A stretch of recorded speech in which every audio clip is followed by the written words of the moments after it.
এখানে হচ্ছে ডাঁটা, আলু, ছোলার ডালের বড়ি সব দিয়ে একটা তরকারি, যার মধ্যে ফোড়নে আছে 5 ফোড়ন, শুকনো লঙ্কা, তেজপাতা, টমেটো, আদা, জিরে গুঁড়ো, হলুদ গুঁড়ো, নুন, এটাকে সামান্য দিতেই হয় সব কিছুতে।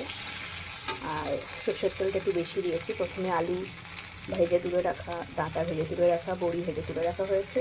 মশলা কষে তারপরে সব দিয়ে এবার কষছি, লাস্টে জল দেবো।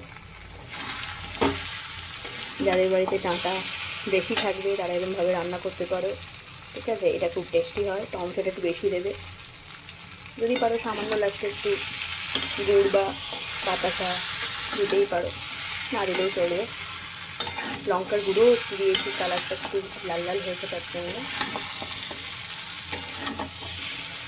সব কিছুই আমার সেদ্ধ হয়ে গেছে। এই যে এটাও বেশ ভালো করেই আমার ভাজা আছে। ডাঁটাটাকে একটুখানি এইরকম ভাজতে হবে, একটু লাল লাল হবে। এবার আমি দেবো জল।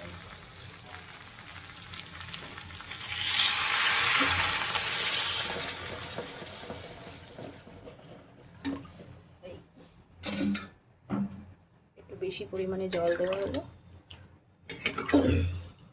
একটু হালকা ঝোল ঝোল হলে ভালো লাগবে, বড়িগুলোও ভিজবে।